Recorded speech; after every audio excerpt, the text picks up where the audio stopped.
So first off, I just kind of want to pray. God, thank you for this group. Y'all, this is an amazing group of people. I am so thankful for being a part of this group and getting to know them. It is probably one of the best things that has happened to me. It has turned my life into a better direction, and so I thank you. God, I pray that you give me the wisdom and the words and the right things to say today, and that my words reach someone and mean something to somebody. So, thank you. Amen. So what I'd like to share is just kind of my story, really. These guys have kind of started to get to know me, and it's been a pleasure living with them. I never thought I'd just have, two awesome roommates just out of the blue from church. I was just living on my own, and I was just going to work, going to school, and then coming back and then being by myself and just kind of wondering, what am I going to do? I wish I was doing something, I don't want to just come home and not do anything and feel, kind of miserable. And for a while, that thought kept building up in my head, and I was just, constantly not doing anything about it. And it kind of gets to you a little bit. It makes you kind of, feel bad about yourself. And I was, it's not started just living, by myself. It was kind of, it started earlier. I've had a lot of, stress put on my shoulders, a lot of weight put on my shoulders by my dad. What he expects of me from work and life in general. He expects so much from me, honestly. And when I go home and I'm not doing anything, I feel like I'm letting him down, letting myself down. And so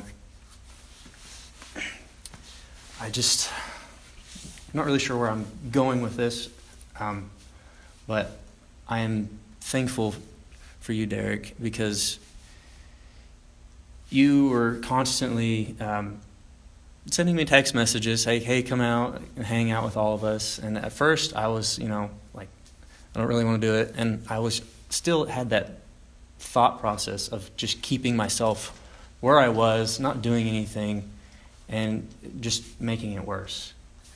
And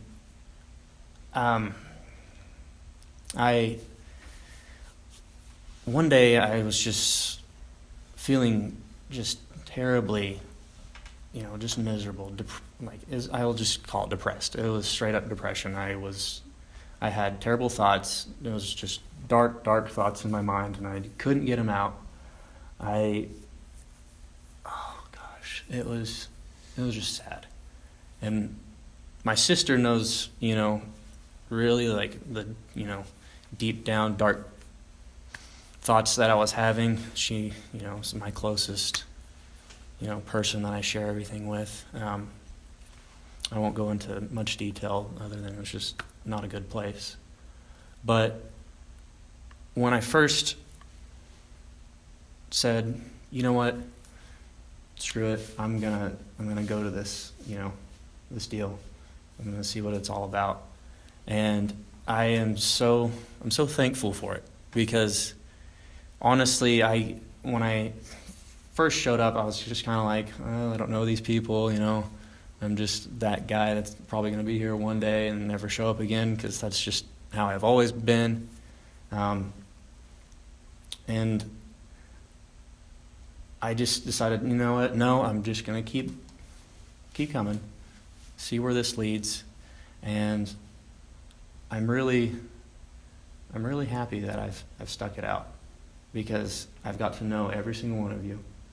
I've learned many things about everyone.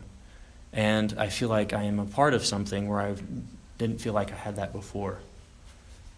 And it keeps those bad thoughts out of my mind, because I feel like I have a connection with people, whereas I didn't feel like I had that before.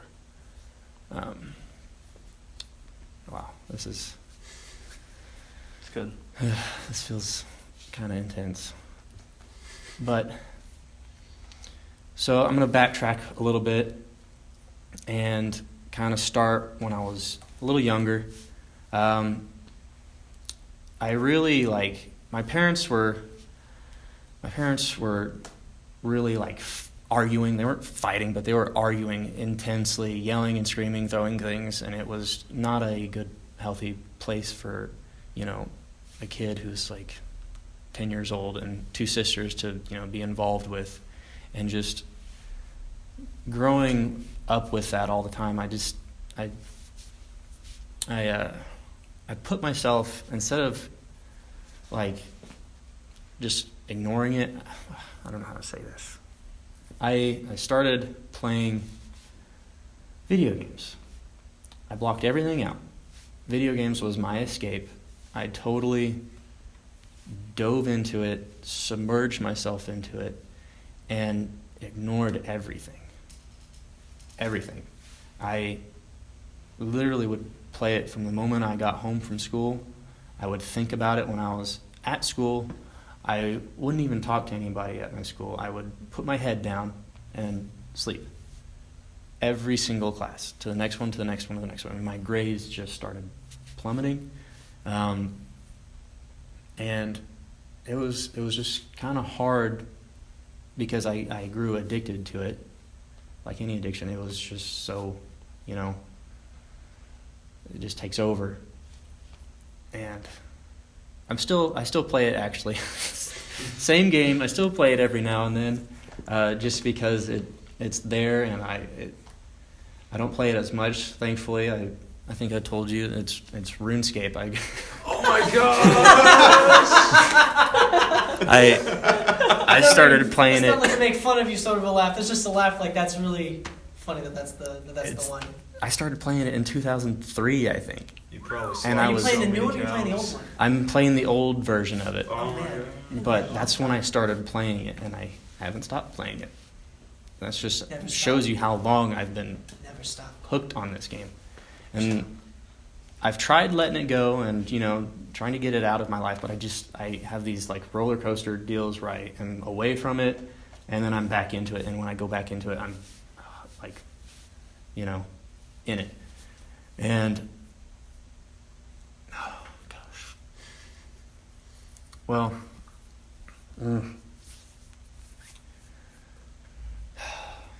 so there's that. I just was so into the games, and I couldn't get out of it. And since I was, I wasn't talking to anyone, wasn't with my parents, wasn't hanging out with friends, and so I just slowly became really distant to everyone. And so growing up, high school comes around, my freshman year, and I see all these people, having fun together, and they talk about alcohol and drugs, and I am not connected with anybody. And so I think at the time the best way to connect with people is smoking, pills, and drinking, because that's what everyone's doing, and that's just a big medium to other people that were doing the same thing, but it was empty. All these people that I would do this stuff with every week, it felt so fake. It really felt fake. And I wish I could, take that time back that I had given up playing video games, and the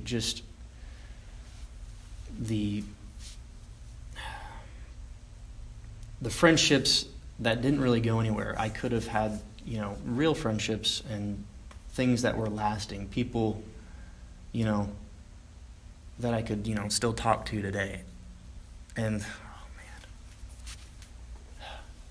man, it was just a bad deal. I've lost one of my good friends to pills. There was a day, his name was Dylan Morgan. You know him? Yeah, that was one of the biggest things that happened in our school because like no one had ever really overdosed before, and a whole bunch of people knew. He was one of my, I guess, good friends, even though there's stuff that we did together wasn't the best things to do. But he was over at my house a lot. I knew him. We hung out. And then just one day he was gone. Just like that. And my other friend, I knew him as well. They were together and they were doing these things. Snorting pills, popping pills, drinking. And when they woke up the next day, only one of them woke up. The other one didn't wake up. And when I found out about this, went to his funeral, it hit me that like this lifestyle, this emptiness that I am seeking all the time has got to change. And so growing up still, it was about my senior year.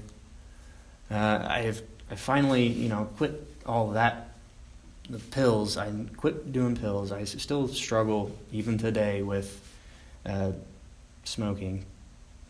Honestly, being truthful here, it still affects me. Some days I just want to let loose a little bit, but I try not to.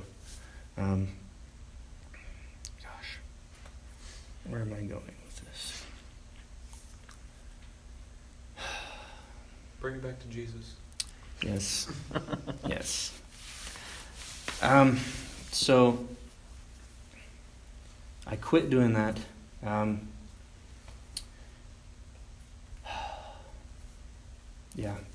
don't know how to really continue. I know. I'll jump in if you don't mind. Yes, please. Go ahead.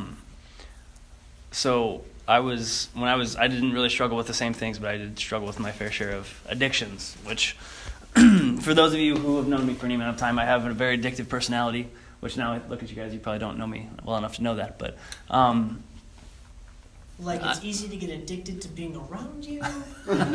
yeah, like it's very, no. Whenever I get into something, I get in deep. Video games was a very big one, like all growing up, and then whenever life got hard in my mid-20s, I dove right back in, like lost a lot of friends, lost a lot of family, or not family, but like connections. It was very isolating, and even though there's these online connections, it's the same thing. You just feel empty and alone and like miserable. I felt that a lot, and it's almost like when you get there, someone just needs to slap you, like wake up. Of course, video games now are very different than they were even 5 years ago, but you're always connected to people, and it's always better if they're people which is helpful, but for me it was not. And so I was very isolated, and whenever I first met Cole, I was just like, everything he was telling me, like literally everything, I was just thinking to myself, I've been through that. I still struggle, not with alcohol and any kind of drugs of any kind, but with addiction, like of whatever magnitude. Like I used to sit on my phone while I was at work playing video games because I was just in it. I loved it, and it was great, but it's destructive. And anyway, it's not really, I don't think that what you're really sharing about, but the steps that it took you to get out of it. And I guess I can go on a little bit more while you process your thoughts. Just to clarify, you're not saying like video games are bad or anything. No. You're saying that you can get addicted to things, Yeah. and addictions are not healthy. Addictions in general, any form yes. they take. Yes, absolutely. Video games definitely are not bad, but the amount of time that I was putting into it and the amount of thought that I was thinking about the games, even away from it, that's addiction, and it was just totally consuming, my day and my life. So really the overall message that I was wanting to go with this is don't go down empty never-ending, paths of destruction that, will take you nowhere. It's an amazing sentence. Can you say it again? You get that right? Never-ending destructive paths of emptiness. That's so And good. That's what I was going through.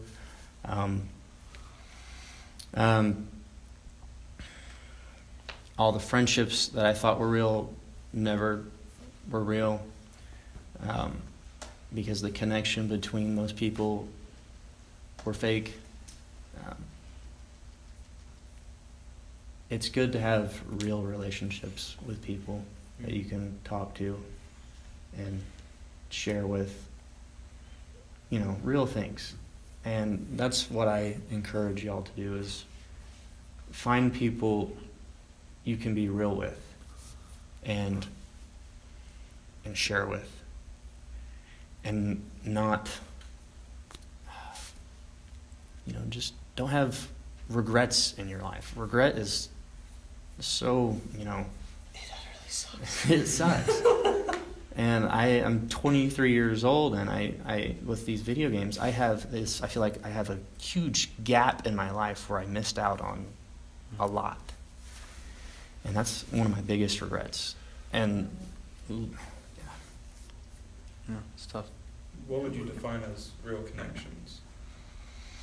Like, if I had a friend who lives in Canada and I've never met him face to face, but I talked to him on Skype for like 3 years, would that be real, or would that be? Call that a long distance relationship? yeah, I mean, He's like 3 years younger than me. So. Well, the real thing is, it's not about what you do together, how you interact. It's about the relationship, the value that you put on it. And I think Cole was probably connecting with people on the game. I don't know if he could or not, but he was probably connecting with people here and there, but it was not meaningful. And that's the difference. Is it something that brings you fulfillment, something that you're pouring in, you're being poured into, whatever. It's not just an investment for you, it's an investment for them as well. Yeah, and the thing is, like, the thing about video games, and it's such a ridiculous thing, and I don't necessarily think that's we need to go on about that, but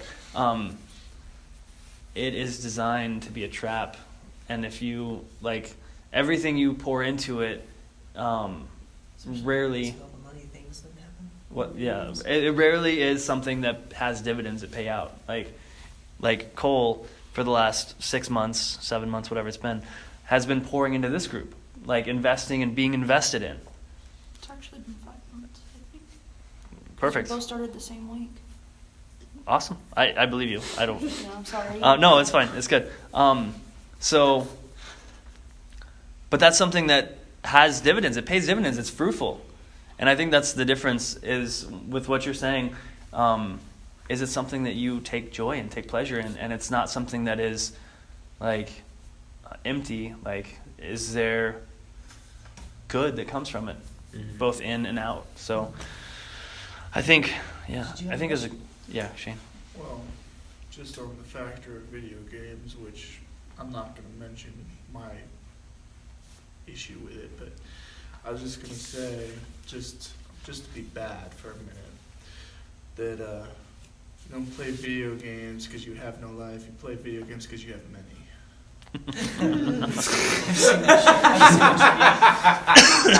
That's good. Gamers don't die, they respawn. You're not wrong. I'm gonna get that Unless it's tattooed on me. Fortnite. Unless it's Fortnite, then you're done.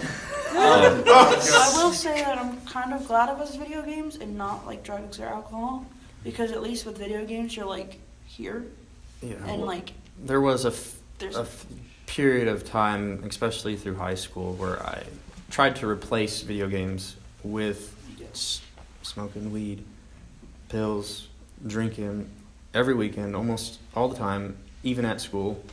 I mean, it was bad. But I'm glad it was video games that you really submerged in, only because I didn't you can overdose with video games, but you can't. I don't think. It's not Die. fatal. Yeah. No one died. Die. Yeah. That is true. Dylan, because I remember there were so many people with Dylan that if they didn't do it or they didn't do it a lot after his death, they started really getting into it. Because I saw this one girl in my sophomore class the beginning she was like so pretty, and then like as the year went on and after his death, which I think was in October. Yeah. I think it was Um, October 25th or something. yeah, her face got like super white. She got super pale. She didn't show up to class. She would, at one point, like, she ended up dropping world history, which was a requirement to help graduate. So, Yeah. like, It's tough. so it's like, I'm just glad you didn't die. I've only had one close call of my own with pills, and if that wasn't a wake-up call at the time, I don't know what else would have been. You know, it's crazy the stories that we all have, the experiences we've all had, the mistakes we've made, and what we learned from them. And I think, honestly, it's so courageous to share like what you've done stupidly. You know, that's not easy, and I think I know me personally, but I think everyone here is very grateful that things changed 5 months ago. I think it's definitely for the better. I've I think really it's enjoyed definitely a God thing that you ended up here. Yeah. There have been so many things. Cole, you've honestly blessed me. You've blessed Eli as well. Owning the house and having a room for us to stay in. Not that I didn't already have a place where I was, because I was in Derek's attic, but. Sounds nicer than what I think you're making it out to be. But it was good for me to for me to have that opportunity to get out and about and get around dudes that aren't Derek. But as close as they come. Yes. As close as they come to They being look Derek. pretty close. No, that's the point. That's the joke. We needed them glasses. Anyways. Cole even So has a rap I- album now because of here. Oh yeah. Yeah, this is the older version. I just want to say, Cole, I do thank God just about every day for the things He's done for me since I've been here, and you're one of those things. And I really think it's a Him thing that you came here when you did and got involved like you did, and I'm really glad you followed that. Yeah. I'm glad I dove into this instead of something. This is a good Something thing to else. get into. As addictions go, yeah. No. I'd rather be addicted to everyone here Yeah. than some other thing. You're Yeah. a great Like guy. life. Yeah. Like, if I can be honest here for a second, after, like, around the time of the Halloween party, I was really considering just not coming back, but you and Brent, like, talking to me that night, it really convinced me to just stick around and see what happens. What So, about me? yeah. Not everything's about me. Well, But I've known him longer. Oh, okay, you know what? Whenever you share, I'll say something about you, but Okay, all right. yeah.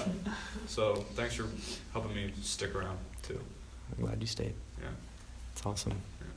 See, this is the community that this is designed to be. Like, whenever Jesus left the earth and the Acts Church was formed afterwards, it was because no, not that Acts.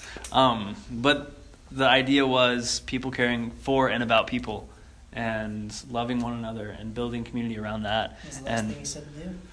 yeah, and so honestly, this thing has blessed me so much because Cole didn't get connected with me; he got connected with you guys, and We got connected with each other. exactly. And this is the perfect outcome because if I leave, not that I want to, or whatever God calls Are me you to do, I'm going telling to us do. this, that you're doing this? Are you Just about to? patience, Freaking about to ascend. Hold on a minute. patience.